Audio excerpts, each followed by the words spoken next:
พยพสัตว์การบำบัดน้ำเสียในพื้นที่เกษตรและสำรวจความเสียหายตลอดจนการเยียวยาช่วยเหลือตามระเบียบกระทรวงการคลัง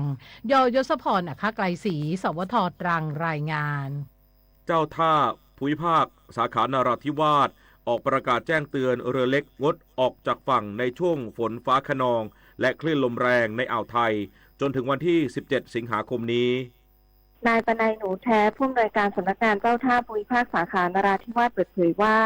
สำนักงานเจ้าท่าภูมิภาคสาขานราธิวาสออกประกาศแจ้งเตือนให้ผู้ควบคุมเรือและชาวเรือเพิ่มความระมัดระวังในการเดินเรือ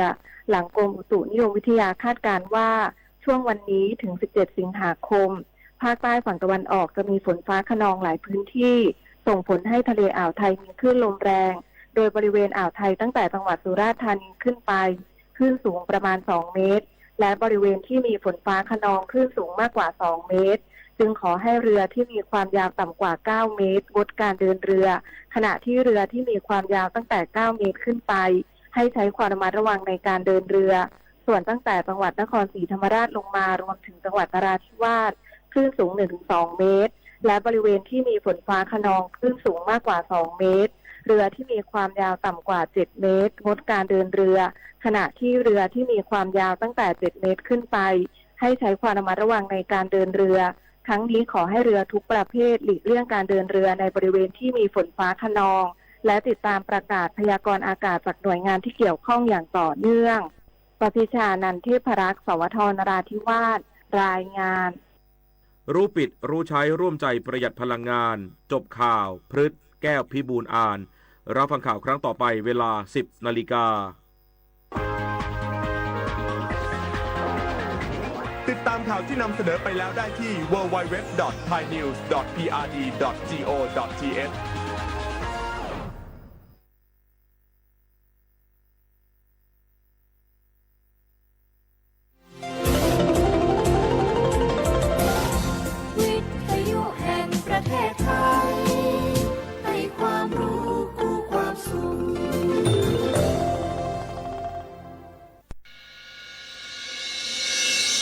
สถานีวิทยุกระจายเสียงแห่งประเทศไทยจังหวัดเชียงใหม่ AM 1476 กิโลเฮิรตซ์สถานีวิทยุภาคภาษาชาติพันธุ์แห่งเดียวในประเทศไทยที่มีความทันสมัยเชื่อถือได้สร้างอัตลักษณ์กลุ่มชาติพันธุ์สู่สากล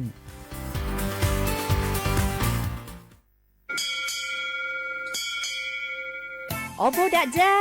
โอมิชเปอร์เหมือซุงคาพวกว่าย้อซงโอดูธรรมาสถานีวิทยุภาษาชาติพันธุ์แห่งเดียวในประเทศไทยทันสมัยเชื่อถือได้แล้วพบกันที่สวทเชียงใหม่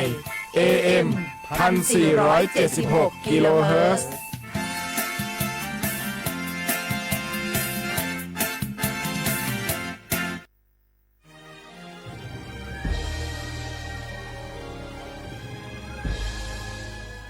เกิดเป็นคนไทยเติบโตบนผืนแผ่นดินไทยจงภูมิใจในความเป็นไทยชาติไทยเรานั้นนับเป็นชาติที่มีความเป็นมาเก่าแก่ยาวนานเรามีภาษา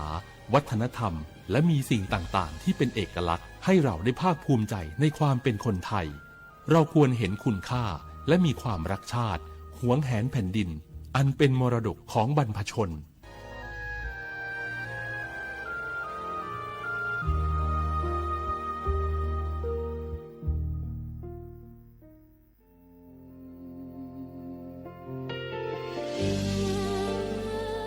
พระเสด็จสู่แดนสวงไทยทั้งปวงน้อมสำนึกในพระมหากรุณาธิคุณตราบนิรันดร์ข้าพระพุทธเจ้าข้าราชการและเจ้าหน้าที่สถานีวิทยุกระจายเสียงแห่งประเทศไทยจังหวัดเชียงใหม่กรมประชาสัมพันธ์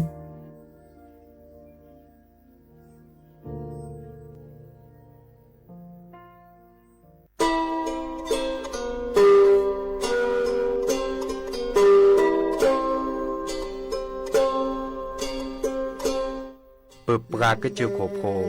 เปิดปรากระลือปรากระยอสู่หากอสาหากอตาเชกตอเลจอปามโมสาสมูลอพีตาดิยอผาแกเปิดปรากระลือปรากระยอ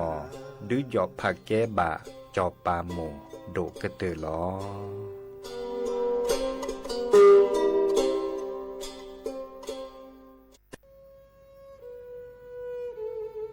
ภูนทเวศทั้งแผ่นดินไม่เหือดสิ้นน้ำตานองอกสั่นพรั่นไทยผองกรองความเศร้าโศกาดูนอัศชนบนใบหน้าน้ำตาฟ้าหลั่งเพิ่มพูนร่ำให้ทวีคูณยามยินข่าวร้าวในสวงน้อมรำลึกในพระกรุณาธิคุณข้าพระพุทธเจ้าคณะผู้บริหารข้าราชการและเจ้าหน้าที่สถานีวิทยุกระจายเสียงแห่งประเทศไทยกรมประชาสัมพันธ์เท่าเทียมยุติธรรมเสมอภาคว่างหัวชื่นลัวโยชายโยโตมือลองเพ่งเป็ง ประเทศไทยเป็นสังคมที่มีความหลากหลายทางชาติพันธุ์แต่ละกลุ่มมีภาษาวัฒนธรรมและวิถีชีวิตที่เป็นเอกลักษณ์ซึ่งล้วนเป็นคุณค่าที่ควรได้รับการคุ้มครองพระราชบัญญัติคุ้มครองและส่งเสริมวิถีชีวิตกลุ่มชาติพันธุ์มีเป้าหมายเพื่อคุ้มครองสิทธิและศักดิ์ศรีของกลุ่มชาติพันธุ์ส่งเสริมการรักษาอัตลักษณ์ภาษาวัฒนธรรมและภูมิปัญญาท้องถิ่นพร้อมทั้งป้องกันการเลือกปฏิบัติและสนับสนุนการมีส่วนร่วมในการพัฒนาสังคมอย่างเท่าเทียมกฎหมายฉบับนี้มุ่งสร้างความเข้าใจเคารพในความแตกต่างและส่งเสริมการอยู่ร่วมกันบนพื้นฐานของความเสมอภาคเพื่อให้ความหลากหลายทางวัฒนธรรมเป็นพลังในการพัฒนาประเทศอย่างยั่งยืนดื้อหยอกผักแก้เหล่าซาตะผัดโดผัดชิเหล่าซาบาที่วิจวิออกคโลอาเชื่อที่เลี้ยงโงประสานสืบค้นติดตามข้อมูลเพิ่มเติมที่ศูนย์มนุษยวิทยาสิรินธรองค์การมหาชนกระทรวงวัฒนธรรม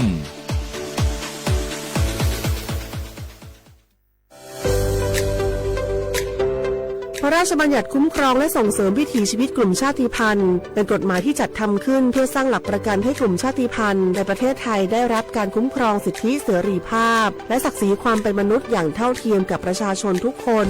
โดยมุ่งส่งเสริมให้กลุ่มชาติพันธุ์สามารถดำรงรักษาอัตลักษณ์ภาษา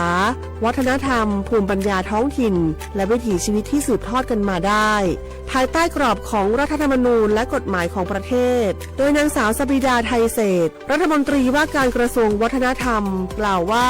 กฎหมายฉบับนี้สะท้อนให้เห็นถึงความสำคัญของความหลากหลายทางวัฒนธรรมซึ่งถือเป็นรากฐานสำคัญของสังคมไทยการที่เรามีพรบออกมาคุ้มครองเมื่อวันที่ 18 กันยายนนะคะปี 2568 ก็ถือว่าเป็นอีกก้าวหนึ่งนะคะถือว่าเป็นก้าวแรกที่จะเป็นการไม่ใช่แค่คุ้มครองวิถีชีวิตชาติพันธุ์แต่ว่าคุ้มครองความหลากหลายทางวัฒนธรรมซึ่งจะทำยังไงให้ทุกท่านนี้สามารถอยู่ร่วมกันในสังคมได้อย่างเท่าเทียมโดยคำนึงถึงศักดิ์ศรีความเป็นมนุษย์ก็ถือว่าจะมีอีกหนึ่งเครื่องมือในการที่จะปกป้องสิทธิต่างๆและทำให้ทุกท่านนั้นสามารถเข้าถึงสิทธิขั้นพื้นฐานประเทศไทยเป็นสังคมที่ประกอบด้วยประชาชนจากหลากหลายกลุ่มชาติพันธุ์เช่นกะเหรี่ยงม้งลาหูลีซูอาคาและอีกหลายกลุ่มที่มีประวัติศาสตร์ภาษาและวัฒนธรรมเป็นเอกลักษณ์ในอดีตกลุ่มชาติพันธุ์จำนวนไม่น้อยประสบปัญหาการเข้าถึงสิทธิขั้นพื้นฐานการเลือกปฏิบัติหรือข้อจำกัดในการดำรงวิถีชีวิตดั้งเดิมกฎหมายฉบับนี้จึงมีเป้าหมายในการสร้างกลไกที่ช่วยลดความเหลื่อมล้ำส่งเสริมการมีส่วนร่วมและเปิดโอกาสให้กลุ่มชาติพันธุ์มีบทบาทในการกำหนดแนวทางการพัฒนาที่สอดคล้องกับบริบทของตนเองสาระสำคัญของพระราชบัญญัติประกอบด้วยการคุ้มครองสิทธิของกลุ่มชาติพันธุ์ในการรักษาและสืบทอดภาษาประเพณีศิลปะวัฒนธรรมความเชื่อและภูมิปัญญาท้องถิ่นการส่งเสริมการศึกษาที่คำนึงถึงอัตลักษณ์ทางวัฒนธรรมการป้องกันการเลือกปฏิบัติด้วยเหตุแห่งความเป็นกลุ่มชาติพันธุ์ตลอดจนการจัดตั้งคณะกรรมการและกลไกต่างๆเพื่อกำหนดนโยบายติดตามผลและประสานความร่วมมือระหว่างหน่วยงานของรัฐองค์กรปกครองส่วนท้องถิ่นภาคประชาชนและผู้แทนกลุ่มชาติพันธุ์นอกจากนี้ยังเปิดโอกาสให้มีการกำหนดพื้นที่คุ้มครองวิถีชีวิตกลุ่มชาติพันธุ์ในบางพื้นที่เพื่อสนับสนุนการอนุรักษ์วิถีชีวิตและการจัดการทรัพยากรตามหลักเกณฑ์ที่กฎหมายกำหนด ประโยชน์ของกฎหมายฉบับนี้คือการสร้างความเสมอภาคและลดการเลือกปฏิบัติในสังคมส่งเสริมการอนุรักษ์ความหลากหลายทางวัฒนธรรมและสนับสนุนให้ภูมิปัญญาท้องถิ่นได้รับการสืบทอดสู่คนรุ่นใหม่นอกจากนี้การมีส่วนร่วมของกลุ่มชาติพันธุ์ในการกำหนดนโยบายและการพัฒนาพื้นที่ยังช่วยให้การดำเนินงานของภาครัฐมีความเหมาะสมกับบริบทของแต่ละชุมชนมากยิ่งขึ้นส่งผลให้เกิดการพัฒนาที่สมดุลและยั่งยืนทั้งในด้านเศรษฐกิจสังคมและสิ่งแวดล้อมนำไปสู่สังคมที่เปิดกว้างมีความเข้าใจซึ่งกันและกันและเคารพความแตกต่างของทุกกลุ่มคนอย่างยั่งยืนสนับสนุนโดยศูนย์มนุษยวิทยาสิริธรองค์การมหาชนกระทรวงวัฒนธรรม www.sac.or.th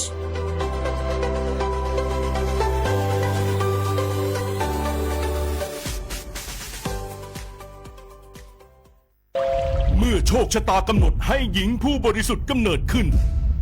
จากปฐมบทแห่งความรักอันยิ่งใหญ่การพลัดพรากการต่อสู้และบทพิสูจน์ความจริงร่วมสัมผัสเรื่องราวแห่งความรักความเสียสละและการแสดงอันวิจิตรงดงามของมหากาพย์รามเกียรติ์ในการแสดงโขนมูลนิธิส่งเสริมศิลปาชีพตอนสีดาในวันที่ 5 พฤศจิกายนถึง 10 ธันวาคมนี้ณศูนย์วัฒนธรรมแห่งประเทศไทยเปิดจองบัตรแล้ววันนี้ที่ไทยทิกเก็ตเมเจอร์ร่วมเป็นเจ้าภาพงานระดับโลกจัดขึ้นในประเทศไทยการประชุมสภาผู้ว่าการกองทุนการเงินระหว่างประเทศและกลุ่มธนาคารโลก 12-18 ตุลาคมณศูนย์การประชุมแห่งชาติสิริกิติ์ด้วยแนวคิดโลกทัศน์ใหม่ของไทยเพิ่มศักยภาพคนสร้างภูมิคุ้มกันในโลกที่ท้าทายมาร่วมเป็นส่วนหนึ่งของการประชุมครั้งประวัติศาสตร์เพื่อปรับตัวสู่อนาคตร่วมกันอย่างมั่นคง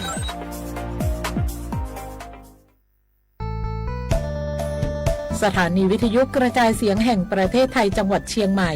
กรมประชาสัมพันธ์ประกาศรับสมัครบุคคลเป็นลูกจ้างเหมาบริการตำแหน่งพนักงานกระจายเสียงภาษาเมียนจำนวน1 อัตราเพื่อเป็นตัวแทนนำข่าวสารร่วมพัฒนาคุณภาพชีวิตชาวเมียนและเผยแพร่วัฒนธรรมท้องถิ่นให้เป็นที่รู้จักผู้สนใจยื่นใบสมัครด้วยตนเองได้ที่งานธุรการสถานีวิทยุกระจายเสียงแห่งประเทศไทยจังหวัดเชียงใหม่ตำบลช้างคลานอำเภอเมืองจังหวัดเชียงใหม่ตั้งแต่บัดนี้เป็นต้นไปสอบถามข้อมูลเพิ่มเติมได้ที่ 053-276-068 ในวันและเวลาราชการมังเลี้ยวเอาเก่งเศร้าก็เมื่อเลือดสัวบาดทองเลือดเนบาตาฮากอเลือดแต่ยาลอซาต่อปูเลือดดับบาคาดอตาชาบาเนก็เนบาเกตามาเจอขอบโลเลอปะชุเกไม่ได้เมบาอาพัวลีอาหมัวป่าอาเปือแวปามาเจออไม่ได้เมบาตลอและยาลอซาก็บาชัวตาเกและคินเนียต่อปูจัดเลอตนีคอเลสิญาลอเลตาฮากุฮากออุทอนิลอตลอและชัวตาเคเมเวดาหน่วยบริการในระบบหลักประกันสุขภาพแห่งชาติสำนักงานสาธารณสุขจังหวัดสำนักงานหลักประกันสุขภาพแห่งชาติเขต 1-13 ศูนย์คุ้มครองสิทธิบัตรทองตามมาตรา 50 วงเล็บ 5 สายด่วน 1330 กด 0 ตลอด 24 ชั่วโมง สปสช เขต 1 เชียงใหม่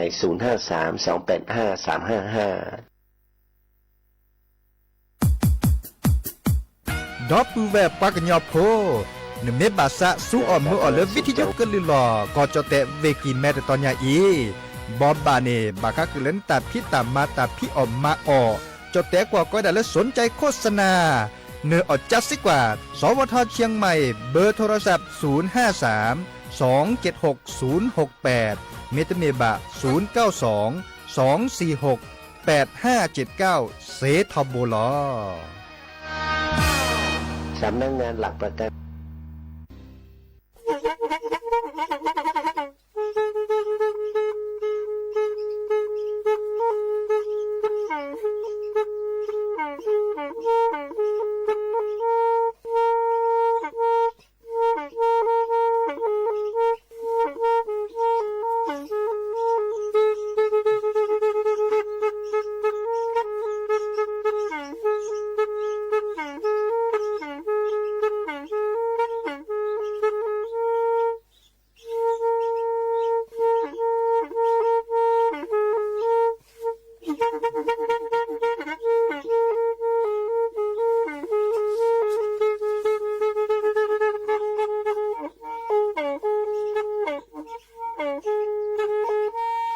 แพอี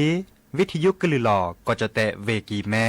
ตะกะโทนลิกซานยุ้ยชื่อคือกิโลเฮิรตซ์ตาเชอกระต่อเปอร์ปากระหลือปากระยอกหลอก ตืออีสู้อเมญาเปก็เห็นเหล่านั้นและตาสูมือซ้ำมือตากระเจาะตาละแก็บดูแก็บโผล่และติเลื่อนนกอ อัตโคเนและกนาหลอเจอบาค่าคือตาซุงมือซ้ามือสก้อเนาะ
นอเดออมิชเปอร์ดอปูแวมือกาพัตติพือพีโรมอสก็ปราโดกันนาตาโพปกว่าดอตาโพไปปรากลือปรากญอก็กะตลอดตัดเลเลสวทเชียงใหม่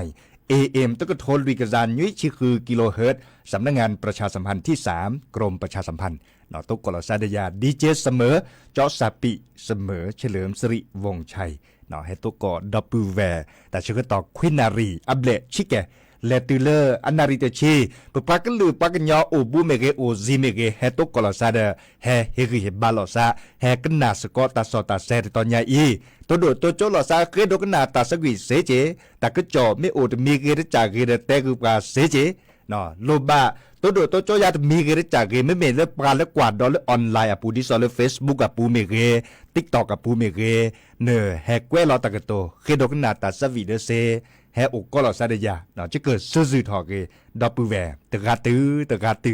ก็ดอตากาเลเมญอนดิซอลเกอตัวโดตัวโจกาเลโทรศัพท์อปูและโฟนอปูนี่เนาะเบอร์โทรศัพท์โอดเจ053-276-007วะแซเซคีนุ้ยคือวะนุ้ยเนาะจะแปลตาสักวีละตกคนที่เปลี่ยนเมวดาดอปูแวเคกันหนาเวดามุขะแต่เวดาบางก็คือเริ่มโมซาโบเนาะโมซาโบเดตาเชื้อต่อเริ่มโมอามุนีเนี่ยปูเวดา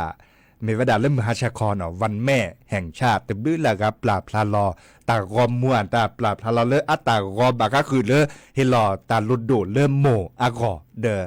เพื่อกว่าเดลอลอกุยเนาะอีบลอเดตือดอเลอตาตนิยาอีวันที่13มื้อนี้มื้อซอดชิเซเนาะปูเริ่มโมอามุนีลิบาเฮเกพี่ออกมาออกเกตาเลกดอสวเมญญาปาบาชาโมป่านี่เด้ออับลืออับโผเนอัตเมเลมือนี้ละลดโดปากก็เซนอทอบาตเมียเซนอทอก็มือนี้ล่ะเนาะปากเกเลโพเลเลียนตาดิซอลดับแวมุกอเด้อคือดอกนาตาสวิตเมนาเกโมมือนี้บาเด้อซื่อทอบาเลโมเลป่าจะนี่เด้อคือดอกนาเซเนาะก็ดอเลอเจอก็แทกต่อผ่านดอเลอตาสวิบาก็คือเลอเลมวนตาโอเวดาตบลือแล้วเพลดิเจเวดอตกาเตเวดาตาโมกันนาซาตาสวีเลอตาแหละมือกันเนาะเมโฮซอเนาะดอปูเวลกว่าดอกกันเลยติ๊กตอกอาปูแต่ดาล่ามือกันเนาะเมโฮซอดือเปเออเดเลือสุเลือซามมาเลมาเกอากูบะแต่ดาตอรบาจิบันตะกันมือกันเนาะเมโฮซอคือทอกลอดอดูดอเธอตะกันที่สิญญาจิบะเนาะพอสักควันเลเวลำปางเนาะเชอตาสวีเลติเลอมือกันเนาะเมโฮซออากอเนาะเดจึกเทกต่อผ่านลิเจตาสวีบาคือเลอมือกันนอมเมโฮซอดิซอเลโดดิปุนนูอัตาบาชาตากจอดเลอัลลุดโดดิซอเลกบาเตสิญากุดอปูแวโอเจออีคาเนแฮปเปิลทอเลกลิซอกอดอปากอเลปะโทกว่ากลิซอกอมุโคจัวเตจูบาเนเมเลจดแต่กว่าก็ดาเลกรมอุตุนิยมวิทยาเนาะคอมโยเลคอกว่ากลิซอกอตาเมลอลาตาเมลอบาเตปลอบดอคือปือพอแวพบาก็คือเลตาจูตาลอนตาจะนี่เดอักเชอคอนนี่ปาตากึจ่อแค่นี้เนี่ยบาปลอซาเลมุโคเกิดจูที่กับอาทอตึบลึกละต่อเจก่อนจะแต่สุดท้ายเขาปาในเวเชียงรายเมเกเวน่านเมเกเนาะเวแพร่เนาะเดเฮติเลเมโฮซอเดเลกิมแม่ตาเสด็จผ่านในบัปลอซักแค่เลยตาเชื้อต่อบาร์บาเลชัวเมียปาตนิคินีมุโคกจูพัดโดบึกลือลิ้นแหนปลาเลอักว่าแชร์เลเทียนตาที่ซอเลกอตรู้เนี่ยแล้วกอตรู้ปานเนี่ยอธิรามแค่นี้เนี่ยทิพย์ไงเลกุยพัดโดปวนตาเนี่ยเปลี่ยนรอไว้ด่าเลที่นาทิโลอาทอติบานเนี่ยตัวเกเฮลตุลาเลกอจอเตียนตาเสเจเนาะบาคอดก็นาตาก็จอกกุยเนาะบาชาตาที่นี่ยังเชื่อมือหลักก็เลที่ตุโดกว่าระบาเนาะเพื่อนเนี่ยดิซอลชอดเวลยาเนาะสัวมัวเตามูลเวกีแม่เวตนีเนี่ยโตก่อนเลยที่โดกว่าด่าเลตาฮากอนเลยเด้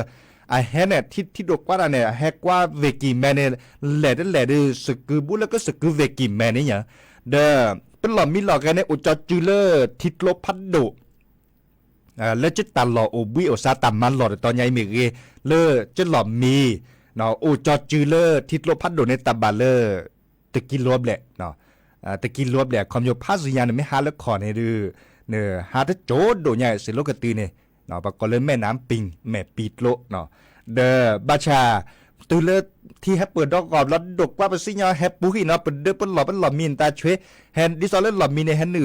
ดิซอลเลอร์บัดเตเลตามมันหล่อในแฮนนึเต็มมืดตอบแหละ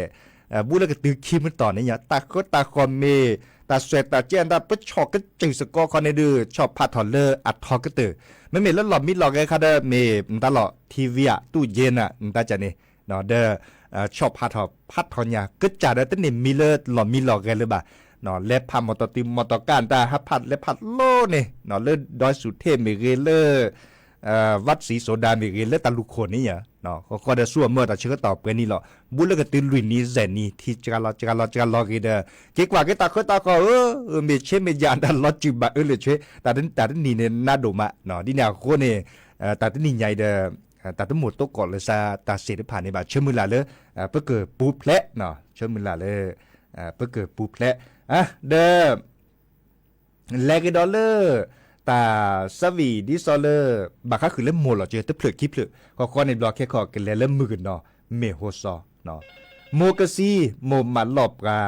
ปากะซีปามาลอบกาเตเวดานี่เนี่ยก็ดอลเลอร์มีเนาะสระกลินนีอัตาสักวีเนาะก่อนแม่จากไปแม่ได้สั่งไว้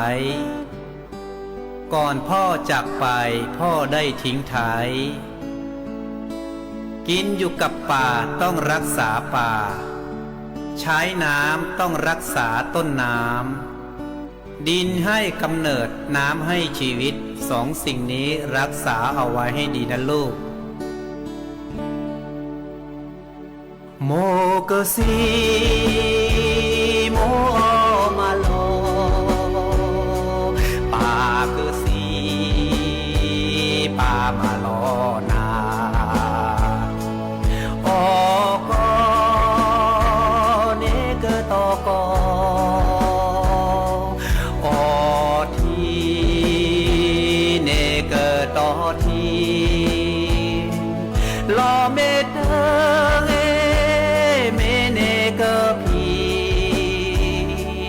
ลอที่เตอที่เนกสี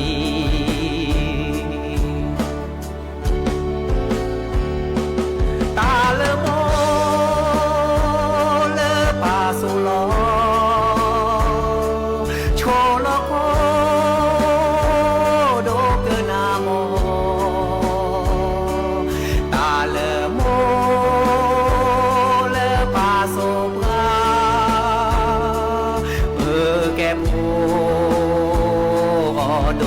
นา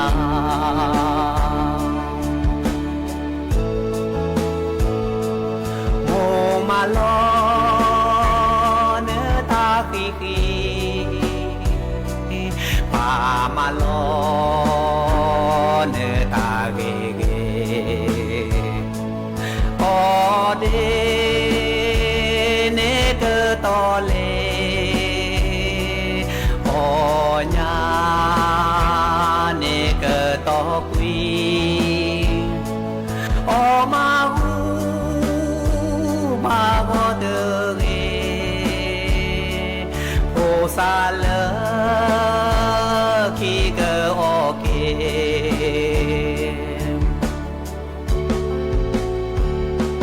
ตาเลโมเลปาสุโลโชโลโค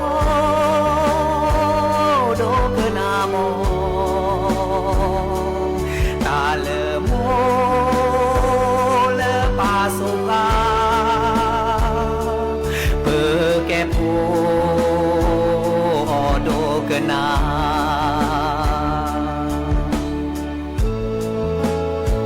ที่สุดและสันติภาพ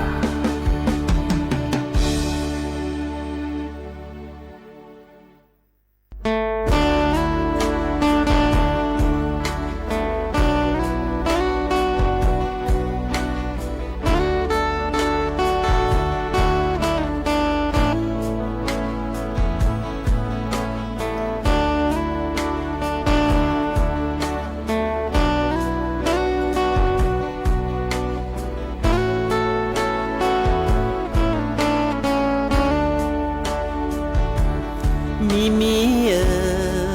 โอเลชื่อโมโทวาเลมือนาแกเธอหอมูแซซอ เดอพรีโมเนมีบาเดอเซมีหอดอหมู่หอเดออาสโก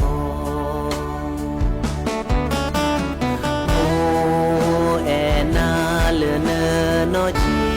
เดอพักลีสิพาเอซีโมลือโปดอนีดอเอลือเกโมเอโจเอเนแพเลเนโดทอโลโบอาคาโมซาหาลีโกลหาลีทวาหาออซีออปีหาออยาบาเลอมือนาหมู่เนมีเดอเนบา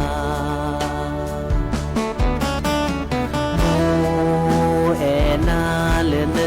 นอชีเตอพักลีสิพาเอซีโมลือพอดอนีดอเอลือเกโมเอโจเอเน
กึดเตอลินเนาะตาสวิเลอร์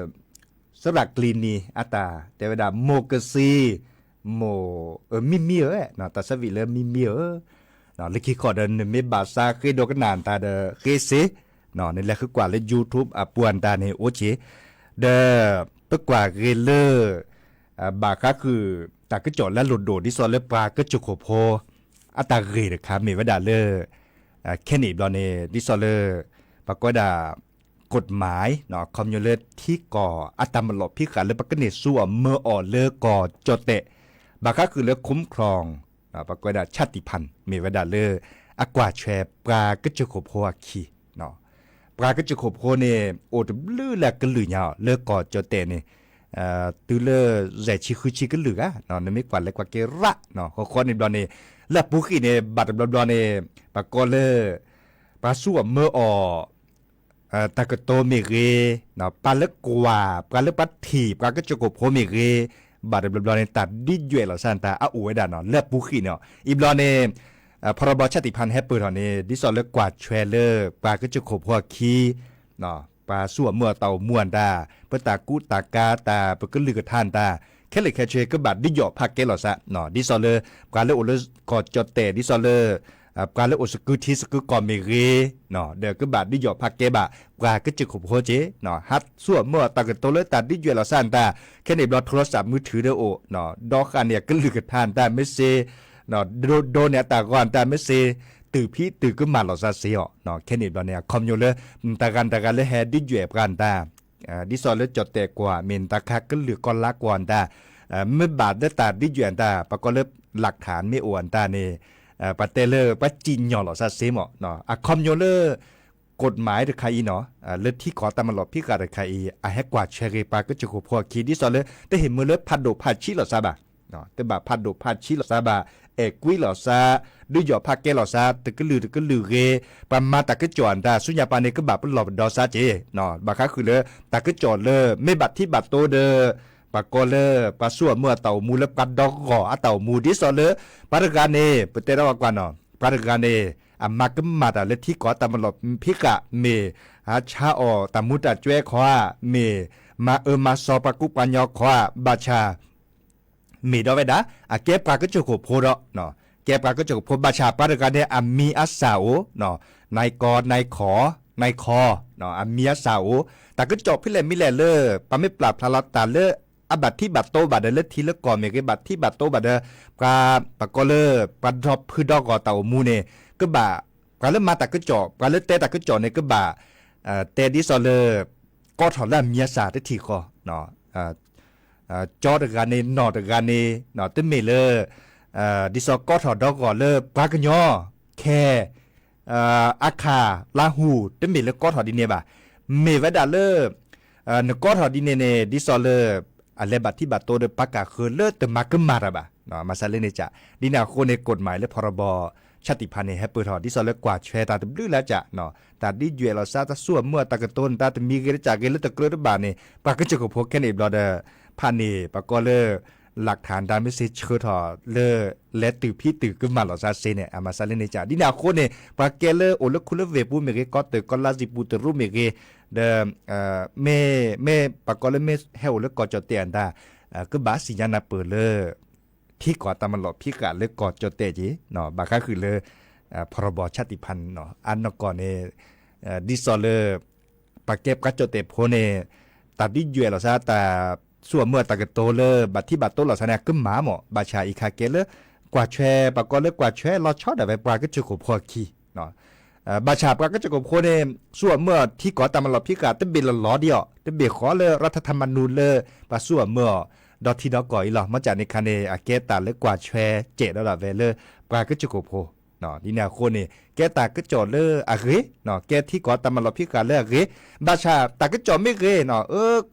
ปากันยอดกันเนี่ยมาแต่เล่นเนี่ยค่ะเก็บลือเก็บโหดแล้วทีละก่อเกดมาหรอมาแต่มีเกดจากเก็บลือเนี่ยก็ถอนเลยปากันยอดเมียสาเสเนาะเนี่ยมูเนี่ยคอมอยู่เลยไม่มีเลยจอดแต่กว่าแต่ด่าไม่มีเลยปากก้อยด่าเลยผลทางคุณเนาะเป็นคุณเนาะเป็นคุณเนี่ยคอมอยู่เลยเก็บลือเนาะเก็บลือเดี๋ยวปาดอกพื้นดอกก่อนเนี่ยก็ถอนเลยปาก็เชื่อกับโพแต่ก็ลือเนี่ยแต่ก็ลือเนี่ยเมียสาเดกีเนาะมีหุสาพลากีทอบาชาไม่มีเลยเป็นโทษเนาะดิซอเลยอับลือโตบะเนี่ยไม่ก็ทอปลาก็จะกับพอแต่ก็ลือเนี่ยแต่ก็ลือเนี่ยเมียสาบัดบาเลยบัดที่บัดโตบัดปัสสุบัสสะเนาะปลาเริ่มมาก็มาแต่กันเนี่ยมีแหวกก็ไก่ขอไข่ได้แต่อ้วนทุกก็ถอนเล็กก็ถอปลาดอกก็เดมีสาหากูหาก็อันนี้ประมาณแต่ก็จวนตาเนี่ยแบบหล่อซาจีส่วนมันอย่างเอาดูดูแลจะระเนาะพรบชาติพันธุ์เนี่ยแต่นั่นเหลือจอบาชาแต่คือนานย่อเลยอาเกตที่ก่อตำหลบที่กาดเบเลยแฮกกว่าแชร์ปลาก็จะโคพวกคีเดปลาสั่วเมื่อเต่ามวนตาอุลตาดิจบพักเกลอซาอาทอเนาะมาซาเลเนจ่าเกเจเนาะเกเจเฮแต่คือปือพอแบบพอแล้วก็ดอลเลอร์ตาซาวีดิซอลเลดับแวคือดอกหนามุขนี่หมออาเตเวดาเริ่มมือนอมเมโฮซอเชิดติเลอร์พอสักควาโอเลเวลำปางอาเตเวดาสักเชิดตาสักวีติเลอร์มือนอมเมโฮซอดตาเชิดก็ตอดเลดับแวโอเคแต่ชีเซนาทีดแต่ใคร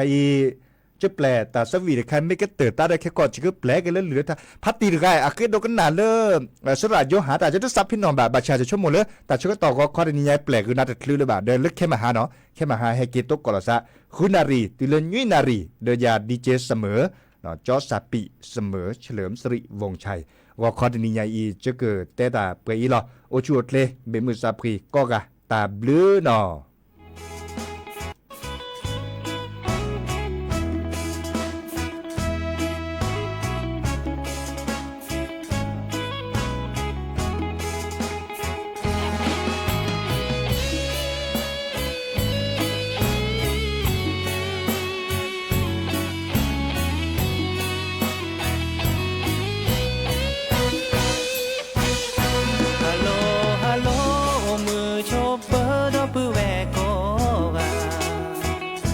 มืออาพาตีมก ก็นอกุสากว่าเสราเสมาตาบอบาโอเตมีวิสาชุนาบาสานสีญาสนาปากาดอลีเดมือเกินนออุลเมโคโซฮัลโหลฮัลโหลมือเกินนอเมโฮโซเนแต่เนเอยาเคยเนเยอะสาเฮลอนาวีเนเตอร์กว่าช่วยตัวโดนาเปกาเนพาดอยาดีสุตโลเกโนแพ้แต่ดอยาจอจอนาเนอุลขอนาเตอคอ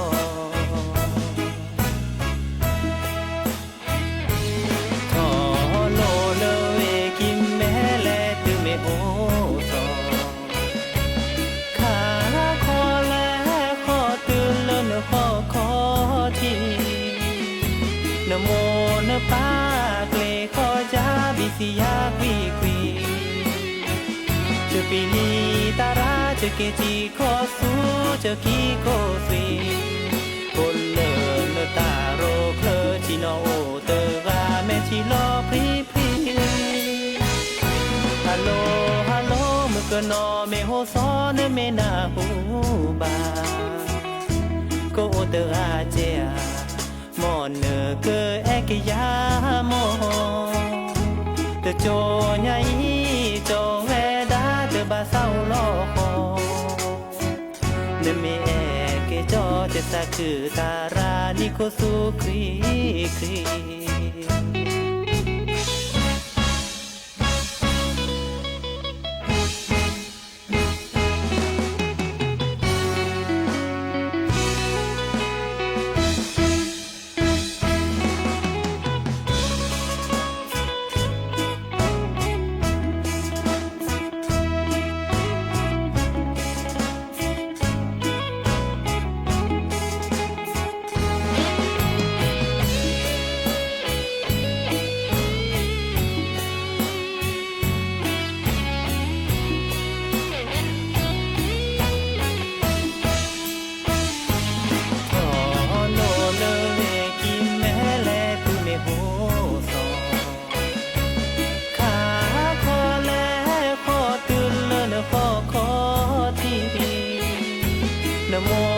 ปาเกลขอยาบิสิยาควีควีจะปีลีตาราจะเกจีขอสู้จะคีโคสวีโอเลเลตาโรเคลจิโนโอเตกาเมทิโลพรีพรีฮัลโหลฮัลโหลมือก็นอเมโฮซอนเมนาฮูบาโกโอเตอาเจียมอนเนเกเอกยามอเตโจญาอีโจเวดาเตบาเศร้าลอคอเนเมเอกโจเตสะคือตารานิโคสุครีครีเนเมเตเอโจชิโนโฮเตกาเมทิโลพรีพรี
เดื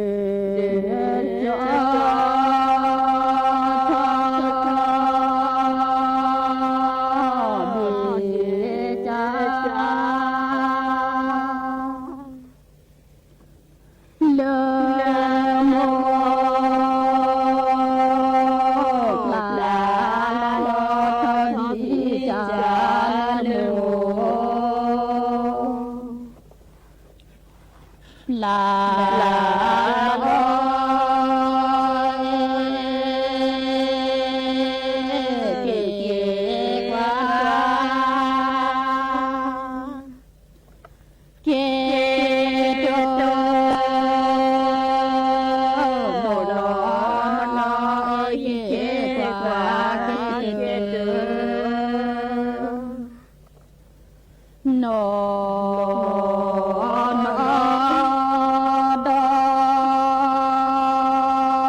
พิบูลครับรัฐบาลกำชับกรมชลประทานเตรียมพร้อมช่วยประชาชนทันทีหากเกิดอุทกภัยอีกสักครู่กลับมาติดตามรายละเอียดครับฟ้าสลัวมัวแสงระวีส่องนกหยุดร้องวังเวงให้เงียบเหงามองฟ้าวันนี้เป็นสีเทาอกประชาหมองเศร้าระทมสวงด้วยพระราชธิดาพระองค์ใหญ่เสด็จคันไลสู่แดนสวงเสียงร่ำไห้สะท้อนสถานสวงพระเป็นดั่งดวงใจไทยประชา